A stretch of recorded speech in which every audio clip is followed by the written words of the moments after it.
Hello, welcome back to a bump by bump rundown. I'm Danny Bedrosian. George Clinton here, the wide world of wiggle. Yeah, and as always, this show, a bump by bump rundown, is brought to you by George's Patreon.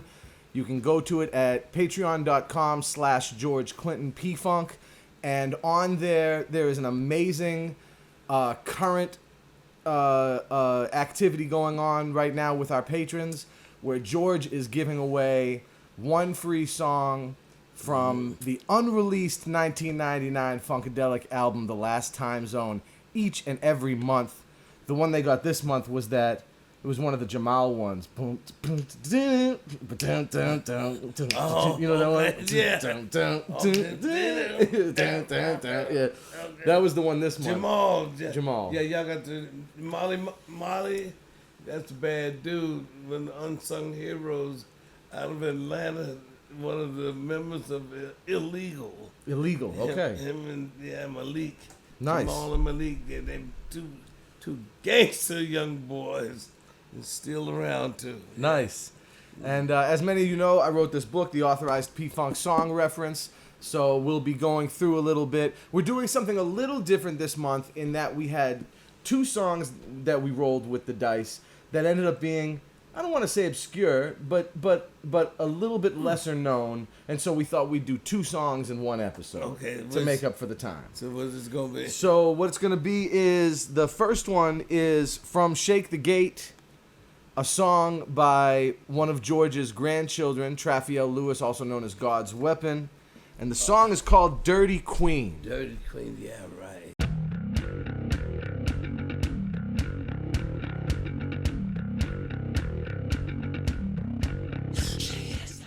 Now, we're also going to talk to Traf a little bit about this, and we're probably going to edit in some words from Traf as well, because he would probably have the most insight.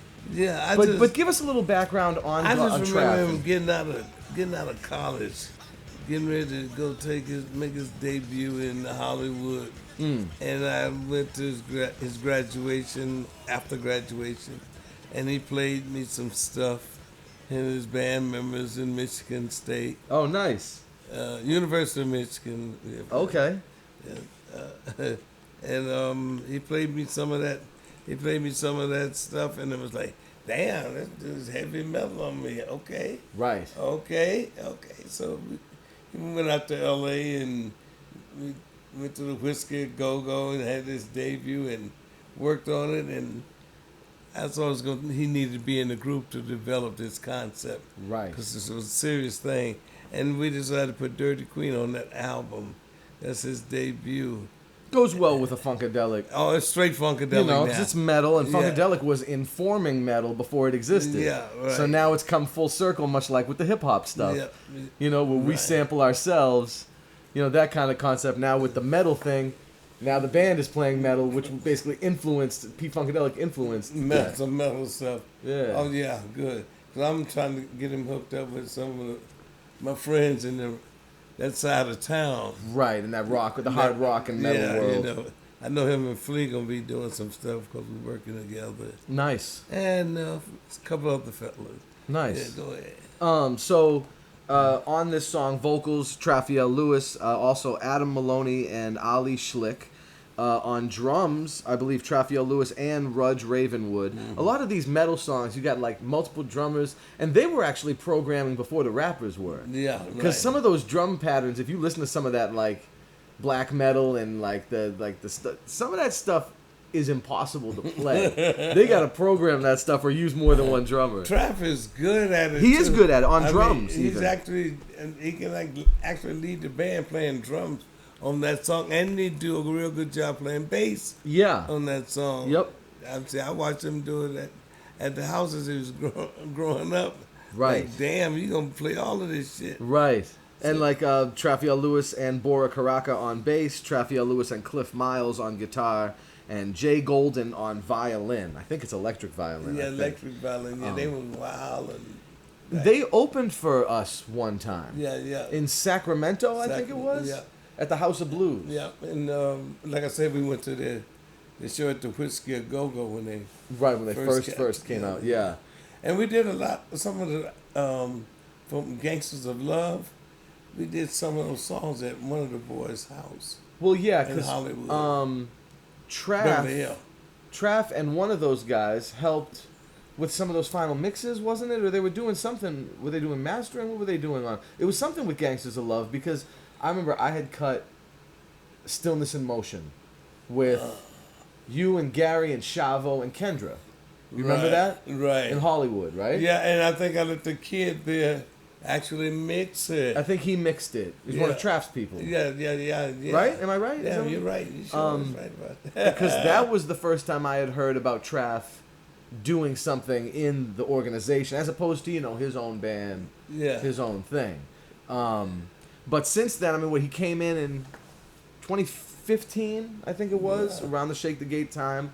And so he's been there for, it's almost a decade now, which is crazy. It don't seem That's like, funny. Isn't that weird? We'd be thinking Everybody- like the new guys, but it's The like Shake- 9 years. The Shake the Gate guys is, wow. They'll be on 10 years next year, Yeah. But there's a lot of anniversaries next year. Yeah. There's a lot of anniversaries next year. Next year is the 70th anniversary of P-Funk, of the founding of the band, Oh, shit. And then 50th anniversary of Mothership, and 50th anniversary of Take It to the Stage, and 50th anniversary of Chocolate City. Sweet, some old motherfuckers. And then it's also, I think, the 60th anniversary of Heart Trouble and That Was My Girl. Oh, shit. Yeah. Yeah, damn. It's like the beginning of that. We had that a lot of beginnings. transitional period between the Golden World and Revelot, kind of, that was Yeah. kind of that moment.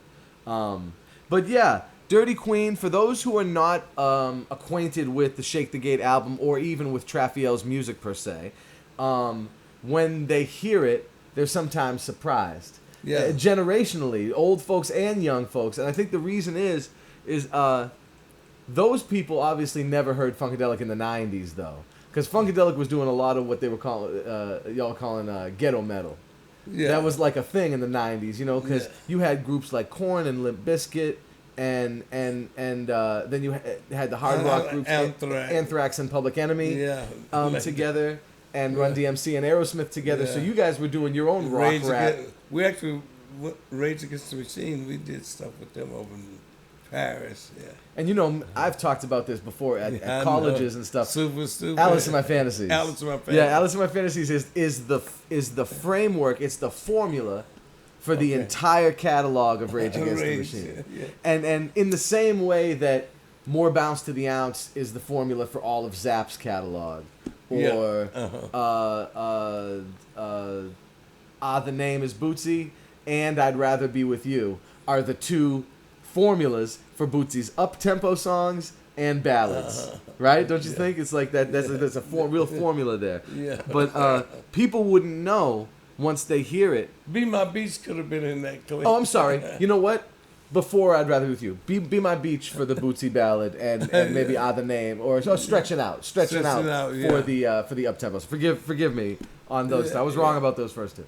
But you get the idea, like a formula song, and people who would think that this is off or weird, it really isn't. It's very apropos to what Funkadelic was always about, which is a hard rock aesthetic. Yeah. Metal before it was called metal. Super stupid.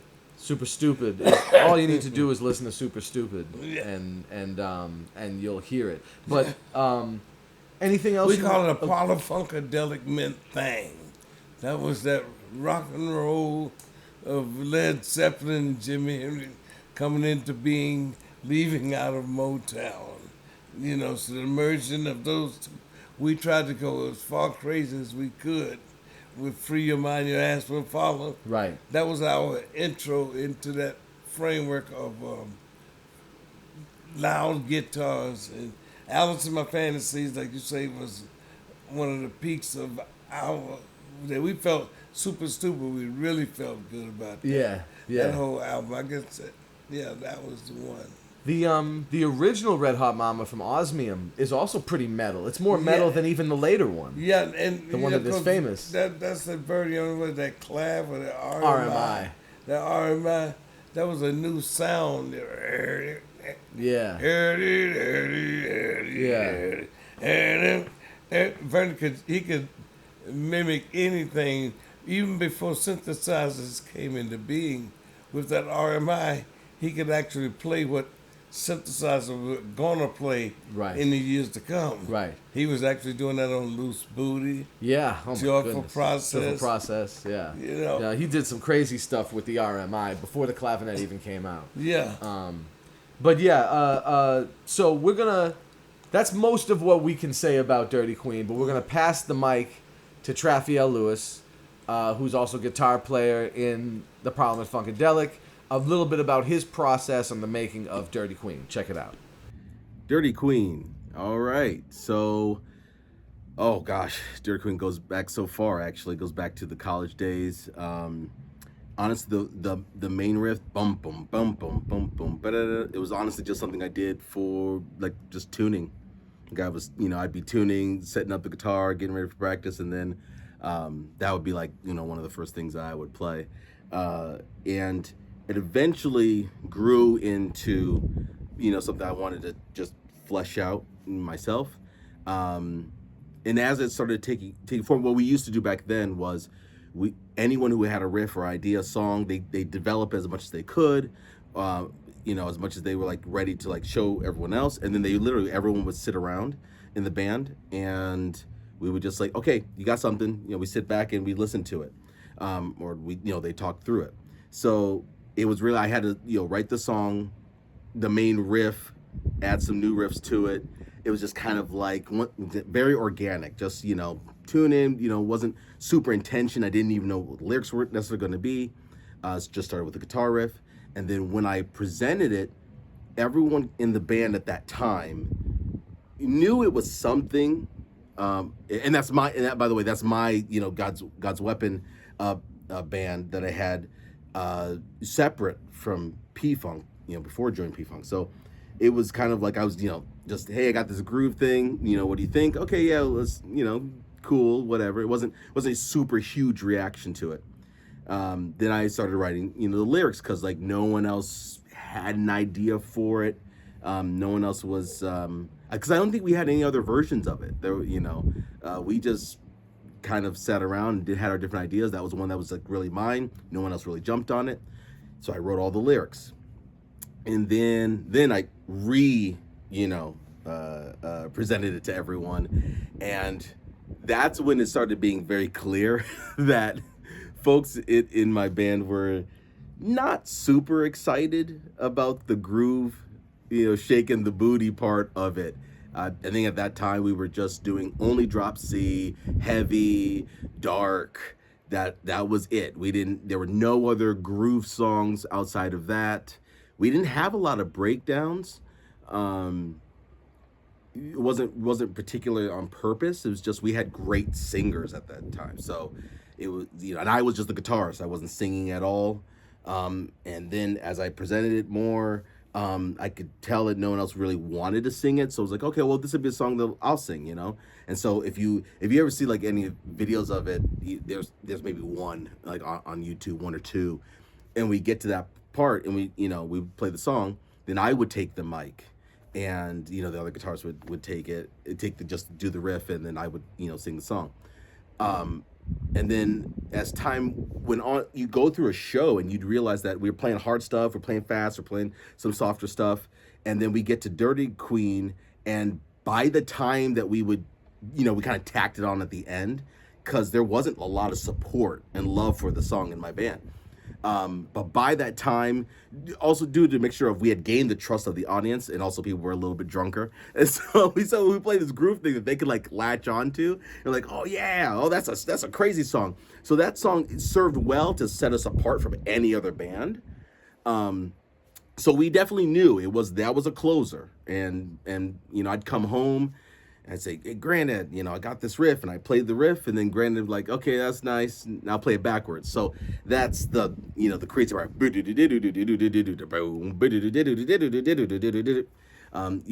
we ended up going towards the bass, and so it was the first thing where I felt like I didn't fit in my band, and my, George was the only one who got it. Granddad, I got this thing. and you're feeling it in here, right? Doesn't necessarily make sense on paper. Doesn't necessarily fit any of the other songs, on the, on our playlist at the time because we didn't have a record out, and it was just like, and it was also one of the few times where I was brave enough to bring it up to my grandfather, where I was like, this particular riff, this particular song, check this out. So eventually, it was one of the few songs that we had recorded in the very early days. We had friends in college, or we had buddies who might record us for free, and so we would do like The Other Side, and we would do Dirty Queen, and get those recorded. And so once again, everyone knew it was special. They could see the effect it had on the audience, but there wasn't a lot of, once again, I was the only one who had grown up with this much groove and funk, so it was kind of like the unique thing I was bringing to the table, but it wasn't really embraced with everyone at the time. So at the end of all of it, I think there was some violin that was played. I think Jay Golden played some violin on it. I did record it in Beverly Hills, and other folks sang some backgrounds on it, but they were just like, "That's your song, you do you on that one." So when we ended up working through it even more, and it was like, and obviously George knew, it was like Granddad was like, "Hey, George, Granddad," it's very interchangeable in my conversations. Hey, let's get that song, Shake the Gate. Let's get that on, on Funkadelic, right? And then it took on a life of its own. So if you ever hear it live with P-Funk, it's a whole nother level, which actually that version of it will be recorded and released at some point in time, which, I'm hoping and working towards that, because live is just absolutely amazing. But it also did take me back to, in a sense, where I came from. So the funk and groove that I had grown up with, Parliament Funkadelic, but then the metal, Metallica and Korn and Rob Zombie, and groove that was there, Limp Bizkit as well, new metal. It was like that kind of came together, and I was really excited about it. And so I felt, once again, distance from folks around me, but I knew it in my gut that this was something that was special. And so I just ended up doing the whole song, and playing like most of the instruments and things like that. So yeah, it was a fun experience, also learning experience about me developing as a songwriter, and and as a groove metal master. So there's a little bit about Dirty Queen. Peace. Thank you, Traf, for that. So that's Dirty Queen, and since both of these songs are there's less information about these, we thought we'd do 2 in 1 episode. And the other one only appeared on a compilation album. This is the 4th volume of your family series, 1990s P-Vine family series, series of albums that dealt with unreleased songs mostly from the late 70s and early 80s. Right, of which I did the album cover. And yes, all the artwork was done by you. The dogs. My favorite is the Plush Funk one. Yeah, right. It's so good. In this volume, there is a song number 13, "Coming Down From Your Love" by Nick Savannah and Dwarf. Oh my God. I'm coming down from your love. Now, this was way too obscure for us to do a whole episode, and we've had some of the fans who've been like, "This song's too obscure to do an episode." All right. So we'll do 2 episodes for the more obscure ones. So, Nick Savannah and Dwarf. George, tell the audience who is Nick Savannah and Dwarf. I know the name, I know the person, but I'm not gonna sit up here and get that one mixed up, because I think he's really been around Detroit for a while, different styles of music, but the story don't register that clear enough for me to make that statement. But I do know he was relevant, and he worked with Calvin Simon in our group a lot. Yep. Gary has a production credit with Gary him. who? Scheider.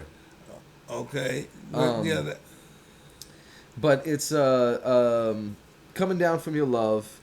He got a co-production credit. The Brides are on this song. yeah. Nick Savannah on lead vocals. A guy named Merle on drums. The bass is a guy named Peter Mattery. Guitar is Nick Savannah and Mike Finn. Mike Finn. Oh, Mike Finn. Mike Finn. Wow. Yeah, that name. That Mike Finn. A Detroit guy? Detroit Yeah, guitar yeah, player? definitely 9 mile, 8 mile people. Oh, okay.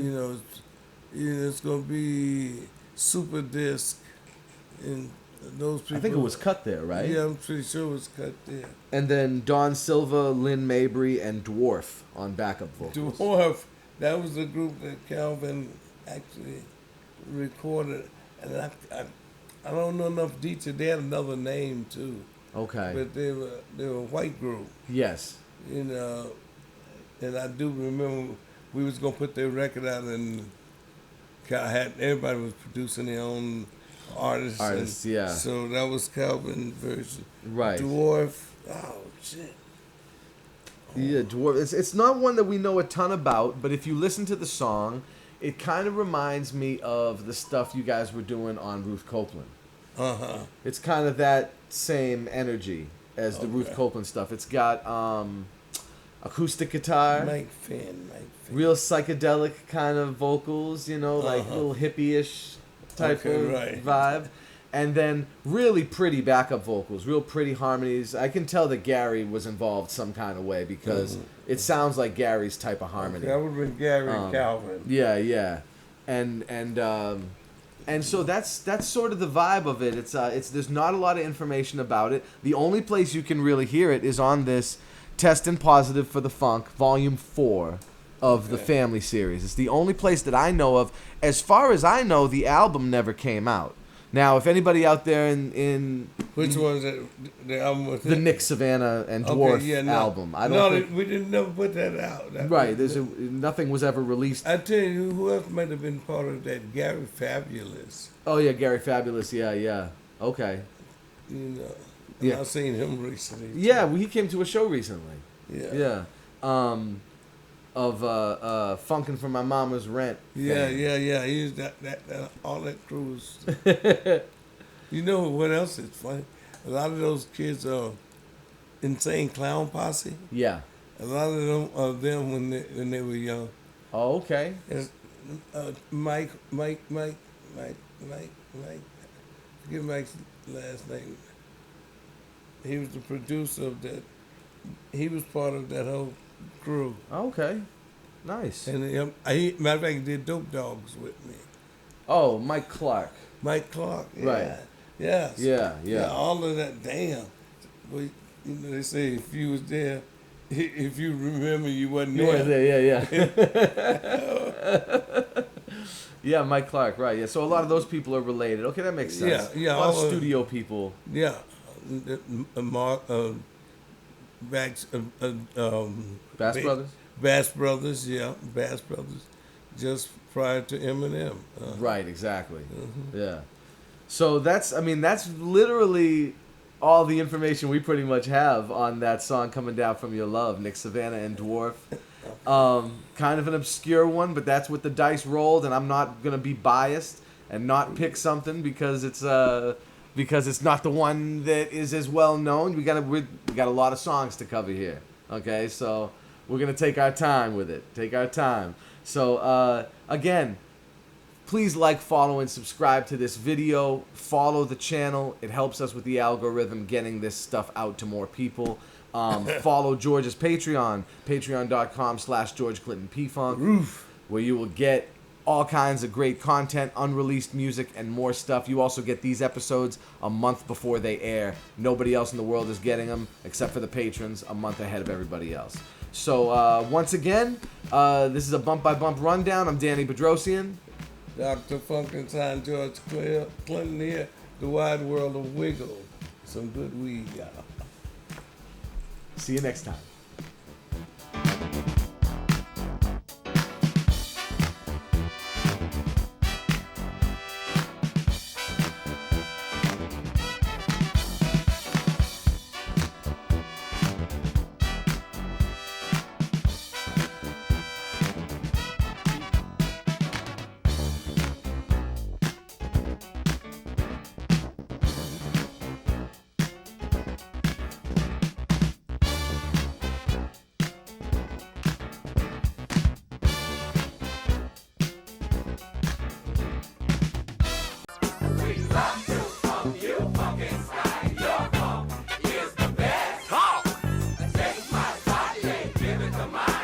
Subscribe. Kiss me on my ego.